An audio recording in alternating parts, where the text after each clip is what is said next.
Nous, on va faire quoi là? C'est l'heure du briefing avant la découverte de l'envers du décor pour ce groupe d'amateurs de spéléo. Attraction touristique depuis les années 80, la grotte des Grandes Canalettes, tout près de Villefranche-de-Conflans, est un monde merveilleux, ouvert au public et aménagé sur 500 mètres. Il reste 26 km à parcourir. Donc là, on finit la partie aménagée, et puis on va enjamber la barrière et aller continuer l'exploration dans la cavité. Avec une température constante de 15 degrés, cette randonnée sous les Pyrénées est un voyage dans le temps de 400 millions d'années. Là, on se trouve dans la galerie des macarons. À la découverte de stalagmites, celles qui montent, et de stalactites, celles qui tombent. En fait, c'est super fragile, quoi. Il suffit de toucher un peu, ça se casse.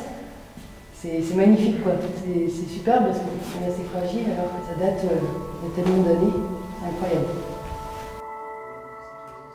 Un paysage souterrain que découvre ce photographe spécialisé.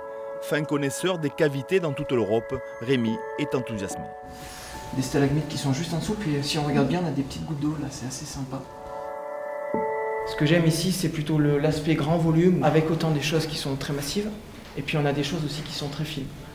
Donc du coup, on a un beau contraste. En termes de couleurs, on est plutôt sur des couleurs claires, plutôt lumineuses. Donc on n'est pas du tout dans une grotte qui est sombre et qui est effrayante. On est plutôt sur un univers assez merveilleux. Et ça, c'est vraiment extraordinaire. Accessible, cette randonnée d'une durée variable en fonction des participants nécessite toutefois l'encadrement obligatoire d'un club spéléo ou de professionnels brevetés, car on peut facilement se perdre dans ce merveilleux labyrinthe souterrain avant le retour au cœur de la grotte aménagée.